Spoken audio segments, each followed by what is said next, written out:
അപ്പൊ ഇന്നലെ നമ്മള് ഒരു ഭയങ്കര ഒരു സന്തോഷത്തിന്റെ ഒരു ഇതാണ് ശരിക്കും പറഞ്ഞ സന്തോഷം തന്നെ അല്ലേ അത് പിന്നെ പലരും ട്രോളി ഒരു വഴിയാക്കിയിട്ടുള്ള ഒരു വ്യക്തിയെ കുറിച്ചാണ് ഇപ്പോൾ നമ്മൾ സംസാരിക്കുന്നത്.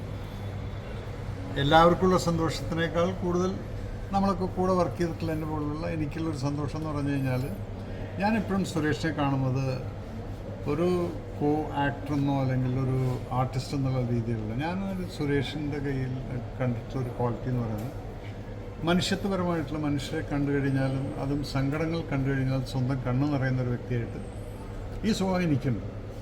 അപ്പോൾ നമ്മൾ അങ്ങനെ ഈ ലൈക്ക് മൈൻഡഡ് ആയിട്ടുള്ള ആൾക്കാരെ കാണുമ്പോൾ നമ്മുടെ കൂടുതലൊരാളുണ്ട്. ഇതാണ് ഞാൻ സുരേഷിൽ കണ്ടിട്ടുള്ളതും നിങ്ങൾ പറഞ്ഞ പോലെ തന്നെ ഇന്നലെ വളരെയധികം സന്തോഷം എന്ന് പറഞ്ഞാൽ ആ ഹാർഡ് വർക്കിൽ ഒറ്റയ്ക്ക് നിന്നുകൊണ്ട് ഈ ലോകം ഈ കേരളം മുഴുവനിലും ഒപ്പോസിഷൻ പാർട്ടീസ് മുഴുവൻ അദ്ദേഹത്തെ പല രീതിയിലും ചൂഷണം ചെയ്തിട്ടും റോങ് കേസുകൾ ഫ്രെയിം ചെയ്തിട്ടും എല്ലാമായിട്ടും പുറത്തു വന്ന് വിജയശ്രീലാളിതനായി പുറത്തു വന്ന് ഞാനവിടെ ക്യാമ്പയിനൊക്കെ പോയിരുന്ന സമയത്ത് ഞാൻ പറഞ്ഞിട്ടുണ്ട് തൃശ്ശൂരിൽ നിന്ന് ഗോപി ജയിച്ചു കഴിഞ്ഞാൽ ഇന്ത്യ മിനിസ്റ്ററാണ്. അപ്പോൾ അത് നമുക്ക് കിട്ടിയിട്ടുള്ളത് വളരെയധികം സന്തോഷിക്കാവുന്നൊരു സംഭവമാണ്. ആൻഡ് ഇന്ന് കാലത്ത് ഞാൻ വിളിച്ചിട്ട് ഞാൻ ഒറ്റ കാര്യം പറഞ്ഞു. ഞാൻ പറഞ്ഞു ഇനി സാർ എന്ന് തന്നെയാണ്, കാരണം മന്ത്രിയായ ഇനി സാർ ഞാൻ ഇടയ്ക്കിടയ്ക്ക് വിളിക്കും. എന്തെങ്കിലും അത്യാവശ്യ കാര്യം ആർക്കെങ്കിലും വേണ്ടി ഒരു ഹെൽപ്പിന് വേണമെങ്കിൽ ഞാൻ വിളിക്കും, അല്ലെങ്കിൽ എന്തെങ്കിലും ആവശ്യമുണ്ടെങ്കിൽ എന്നെ വിളിക്കും. അല്ല, കാരണം ഒരാൾ ഇതുപോലൊരു പൊസിഷനിൽ വരുന്ന സമയത്ത് നമ്മൾ കണ്ടിട്ടുണ്ട് കുറേ ആൾക്കാർ വിളി തുടങ്ങും. ഈ ഇലക്ഷൻ സമയത്ത് ഞാൻ ചോദിക്കുന്നത് എത്ര സിനിമാക്കാർ അദ്ദേഹത്തിൻ്റെ സപ്പോർട്ട് ചെയ്യാൻ പോയി ആരുണ്ടായിരുന്നു ഉള്ളത് തുറന്നു പറയാമല്ലോ. അപ്പം സ്വാർത്ഥ താല്പര്യമുള്ള കുറേ എണ്ണം ഇപ്പം മൂപ്പരുടെ പുറകിൽ നടക്കുന്നുണ്ട്, മൂപ്പരെ വിളിക്കുന്നുണ്ട്, എല്ലാം ഉണ്ട്. അതെല്ലാം ആയിക്കോട്ടെ, അതായത് അവരുടേതായിട്ടുള്ള പേഴ്സണാലിറ്റി. ഞാനാണെങ്കിൽ വിളിക്കില്ല, ഞാനിപ്പോൾ ആരുമായിട്ട് ടച്ചില്ല. ഇപ്പം സിംപിളി രാജീവ് ചന്ദ്രശേഖരന് വേണ്ടിയിട്ട് ഒരു ദിവസം ഞാൻ ക്യാമ്പയിന് പോയിട്ടുണ്ട്. I am not very close to him.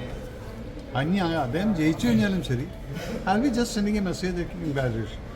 അതിൽ കൂടുതൽ ഒന്നും പിന്നീട് ഞാൻ അതെൻ്റെ പേഴ്സണാലിറ്റിയാണ്.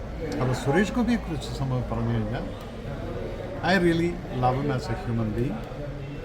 പല സമയത്തും നിങ്ങൾ ആരും പ്രതികരിക്കാതിരുന്ന സമയത്ത് സുരേഷ് ഗോപിക്ക് വേണ്ടി ഞാൻ പ്രതികരിച്ചു. അത് ഈ സിനിമാ ലോകത്തുള്ള ഒരു മനുഷ്യൻ വാതുറന്നിട്ടില്ല സുരേഷ് ഗോപി പലപ്പോഴും ഇൻസൾട്ട് ആവുന്ന സമയത്ത്. അപ്പൊക്കെ ഞാൻ പ്രതികരിച്ചിട്ടുണ്ട്. അതെന്തുകൊണ്ട് എനിക്ക് അദ്ദേഹത്തിൽ കണ്ടിട്ടുള്ള ആ ഒരു മനുഷ്യത്വപരമായിട്ടുള്ള ക്വാളിറ്റീസ് കാണുന്ന സമയത്ത് ഐ സപ്പോർട്ട്. നീയാണെങ്കിലും ചെയ്യും, നീ മനുഷ്യത്വം കാണിക്കും, മനുഷ്യന്മാരോട് ദയയും കാരുണ്യൊക്കെ കാണിക്കുന്ന ഒരു വ്യക്തിയാണ്. I die for you man. അതാണ് എൻ്റെ ക്യാരക്ടർ. ഇത് മതിയോ? അല്ല, ഇതിൽ നമ്മൾ ഇപ്പം സിനിമ സഹപ്രവർത്തകർ പോലും ശരിക്കും പറഞ്ഞാൽ ഭയങ്കര ട്രോളും വിമർശനങ്ങളൊക്കെ ഉണ്ടായി. പക്ഷേ അതിലൊക്കെ അതിജീവിച്ച് ശരിക്കും പറഞ്ഞാൽ ഇതിൽ അതിജീവനത്തിൻ്റെ ഒരു വിജയം കൂടിയല്ലേ സാർ? ഒബ്വിയസ്ലി, ബിക്കോസ് നിങ്ങൾ സിൻസിയറാണ്, നിങ്ങൾ വിശ്വസിക്കുന്ന ദൈവത്തിൽ നിങ്ങൾക്ക് ആ വിശ്വാസമുണ്ട്. അതിൻ്റെ മുന്നിൽ നിങ്ങൾ തെറ്റൊന്നും ചെയ്തിട്ടില്ലെങ്കിൽ ഡെഫിനറ്റ്ലി വിജയം നിങ്ങളെ ഫോളോ ചെയ്യും. അത് നിങ്ങൾ എപ്പോഴും ഇതൊക്കെ ഒരു പാഠമാണ് നമുക്ക് പഠിക്കുന്നത്. ഒരു വ്യക്തിയുടെ ഇതുപോലുള്ളൊരു വിജയം കാണുന്ന സമയത്ത് നിങ്ങൾ ഒന്ന് മനസ്സിലാക്കണം എന്തുകൊണ്ട് ആ വ്യക്തി ഇതെല്ലാം തരണം ചെയ്ത് വന്നു. ഒറ്റയ്ക്കുന്നു, അദ്ദേഹത്തിൻ്റെ ഫാമിലി അറ്റാക്ക് ചെയ്തിട്ടുണ്ട്. ആ പാവം ഗൂഗിൾ പലപ്പോഴും അവൻ ഭയങ്കര സെൻറ്റിമെൻ്റൽ പയ്യനാണ്, ഇടയ്ക്കിടയ്ക്ക് പ്രശ്നമുണ്ട്. അപ്പോൾ ഞാൻ മെസ്സേജ് അയക്കും, നീ മിണ്ടായിരിക്കുക, I will do the things. ഇങ്ങനെയൊക്കെ എനിക്കറിയാം എന്തൊക്കെയാണ് അവർ പോയിട്ട്. എന്നിട്ടും അതിൽ നിന്ന് വരുന്ന സമയത്ത് എന്നിട്ടും ഇന്നലെ ഗൂഗിളിൻ്റെ ഒരു ഇൻ്റർവ്യൂ ഞാൻ കണ്ടു. എനിക്ക് നിങ്ങളിപ്പോൾ ഈ കാണിക്കുന്നൊന്നും എനിക്ക് ഇഷ്ടപ്പെടുന്നില്ല. അതാണ് ആ കുട്ടിയെ വളർത്തിയിരിക്കുന്ന എൻ്റെ ഗുണമാണ്. കാരണം അല്ലെങ്കിൽ നമ്മൾ വിചാരിക്കും ഞാനിപ്പോൾ ജയിച്ചു, ഇനിയിപ്പോൾ എനിക്ക് എന്തും പറയാം. നോ, ഹി സെറ്റ് ലൈക്ക് അത് കഴിഞ്ഞു, വിട്ടേക്ക്.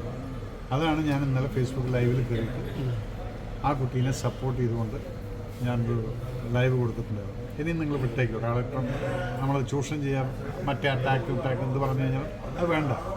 അപ്പോൾ സുരേഷിനെ സംബന്ധിച്ചിടത്തോളം ആരും കൂടെ ഇല്ലായിരുന്നെങ്കിലും ഫൈറ്റ് ചെയ്ത് വെളി വന്നല്ലോ. അപ്പം അതുകൊണ്ട് ഈ വിജയം അദ്ദേഹം നിലനിർത്തട്ടെ. അതുപോലെ തന്നെ വരുന്ന 5 വർഷം ഈ കേരളത്തിലെ ജനങ്ങൾക്ക്, എസ്പെഷ്യലി തൃശ്ശൂർക്കാരാണ് അദ്ദേഹത്തിന് ഇങ്ങനെ ഒരു പൊസിഷൻ കൊടുത്തതും കേരളത്തിൻ്റെ ചരിത്രത്തിൽ ഇങ്ങനൊരു വിജയം ഉണ്ടാക്കി കൊടുത്തത്. അപ്പോൾ അതുകൊണ്ട് ആ തൃശ്ശൂർക്കാർക്ക് എല്ലാവിധ ആശംസകളും നേരുന്നു. സുരേഷ് ഗോപി എന്ന് പറയുന്ന ആ മന്ത്രിയിലൂടെ അദ്ദേഹത്തിൻ്റെ എല്ലാവിധ ഹാർഡ് വർക്കും നിങ്ങളിലും തൃശ്ശൂരിനും ഒരു പ്രോസ്പെരിറ്റി ആവട്ടെ. അതോടുകൂടിയിട്ട് കേരളത്തിനും നമുക്ക് ബെനിഫിറ്റ് ഉണ്ടാവട്ടെ എന്ന് ആശംസിക്കുകയാണ്. അല്ല, ഇതിനകത്ത് ഗോകുൽ പറഞ്ഞു, സാർ കേട്ടിട്ടുണ്ടെന്ന് പറഞ്ഞു. അപ്പോൾ ഇതിനകത്ത് ഒരു പ്രമുഖ നടി ട്രോളി, ഇപ്പം ആ നടിക്ക് ഭയങ്കരമായിട്ട് സൈബർ ബുള്ളിങ് ഒക്കെ വരുന്നുണ്ട്, ഒക്കെ ശരി. അപ്പോൾ ഗോകുൽ പറഞ്ഞൊരു കാരണം ഇതുണ്ട്, ആ നടി അതിനെപ്പറ്റി പറയുമ്പോഴോ ട്രോൾ ചെയ്യുമ്പോഴോ സഹപ്രവർത്തകനെന്നോ അല്ലെങ്കിൽ അവിടെ സിനിമാ മേഖലയിലൊരു സീനിയർ ആക്ടർ എന്നോ നിലയിലൊരു ചിന്ത പോലും വന്നില്ല. അതുകൊണ്ടാണ് ഞാൻ ഇന്നലെ ഫേസ്ബുക്ക് ലൈവിൽ കയറി ഞാൻ പറഞ്ഞത്, ആ കുട്ടി ഒരു കുട്ടിയാണ്, ആ കുട്ടി ഒരു രാഷ്ട്രീയക്കാരിയല്ല. അപ്പം ഒരു ആർട്ടിസ്റ്റ് എന്ന് പറയുന്ന സമയത്ത് ഒരു സ്റ്റേജിൽ എന്തെങ്കിലും കാര്യത്തിന് വിളിക്കുന്ന സമയത്ത് പിറകുന്ന 2 കയ്യടി കിട്ടുമ്പോൾ ആവേശത്തിൽ നമ്മൾ പലതും പറഞ്ഞു പോകും. പക്ഷെ ആ പറയുന്ന സമയത്ത് മറ്റുള്ളവർക്ക് എത്ര വേദന വരും എന്ന് ചിന്തിക്കാനുള്ള കഴിവുള്ള ആ മെച്യൂരിറ്റി ആയിട്ടില്ല ആ കുട്ടിക്ക്. അതുകൊണ്ടാണ് ഞാൻ പറയുന്നത്, നിങ്ങൾ വിട്ടേക്ക്. ആ കുട്ടി പറയുമ്പോൾ പറഞ്ഞു, ഇന്നിപ്പോൾ ആ കുട്ടി വിഷമിക്കുന്നുണ്ടായിരുന്നു, ഞാൻ എന്തിനത് പറഞ്ഞു. അപ്പോൾ അതുകൊണ്ട് നമ്മൾ ഒരു വീണ് കിടക്കുന്ന മരത്തിൻ്റെ മുകളിൽ കയറരുത്. വീണ് കിടന്നു കഴിഞ്ഞാൽ പിന്നെ നമ്മൾ അതിൻ്റെ മുകളിൽ ഓടിക്കയറരുത്. അല്ല, കട്ടയ്ക്ക് നിൽക്കുന്നുണ്ടെങ്കിൽ കയറാൻ നോക്ക്. അവിടെയാണ് നമ്മൾ നമ്മുടേതായിട്ടുള്ള ഇൻഡിവിജ്വാലിറ്റി കാണിക്കേണ്ടത്. അപ്പോൾ അതുകൊണ്ട് ഞാനിപ്പോൾ ഈ മാധ്യമത്തിൽ കൂടിയും നിങ്ങളിൽ കൂടിയും ഞാൻ പറയുന്നു, ആ കുട്ടീനെ ഇനി അറ്റാക്ക് ചെയ്യുന്നത് തെറ്റാണ്. ഒരു പെൺകുട്ടിയാണ്, ആ കുട്ടിക്കൊണ്ടൊരു അച്ഛനാണ്. അതുകൊണ്ട് അത് അബദ്ധവശാൽ ഇങ്ങനൊന്നും ചെയ്തു. സുരേഷ് ഗോപിയോടും മാപ്പ് കൊടുത്തിരിക്കുന്നു. അപ്പോൾ അദ്ദേഹം കൊടുത്ത സ്ഥിതിക്കും അവരുടെ ഫാമിലി കൊടുത്ത സ്ഥിതിക്കും നമ്മളാരാണ്. So leave that chapter. Sir ഏതൊക്കെ നമുക്ക് കിട്ടുന്ന എങ്ങനെ എന്തെങ്കിലും സാർ പറഞ്ഞു, കേന്ദ്രമന്ത്രി എന്ന് ഇതിൽ? ഇല്ല, അതില്ല, ഏത് വകുപ്പാന്നുള്ളതെന്ന് അറിയില്ല. പക്ഷെ ഞാൻ ആഗ്രഹിക്കുന്നുണ്ട്, ടൂറിസം എന്നുള്ളത് നമ്മുടെ കേരളത്തിനകത്ത് വളരെയധികം ഡെവലപ്പ് ചെയ്യാനുള്ള സ്കോപ്പുള്ള സംഭവം. അപ്പോൾ അതിൻ്റെ ഏതെങ്കിലും ഒരു പോർഷൻ സുരേഷ് സാറിന് കിട്ടുകയാണെങ്കിൽ അത് നമുക്ക് ശരിക്കും യൂട്ടിലൈസ് ചെയ്യാൻ പറ്റും. കേരളത്തിന് വളരെയധികം ഉപകാരപ്പെടുന്നതായിരിക്കും. പാർട്ടിയൊന്നും നോക്കണം, ഇനിയിപ്പോൾ നമ്മൾ നോക്കേണ്ടത് കേരളത്തിലുള്ള ബെനിഫിറ്റ്. അല്ലാതെ ഇവിടെ ആര് ഭരിക്കുന്നു എന്നുള്ളതല്ല, കേരളത്തിൻ്റെ ജനതയ്ക്ക് വേണ്ടിയിട്ട് എന്തെല്ലാം ബെനിഫിറ്റ് അവിടെ നിന്ന് കൊണ്ടുവരാൻ സാധിക്കുമെങ്കിൽ അതെല്ലാം കൊണ്ടുവരണം.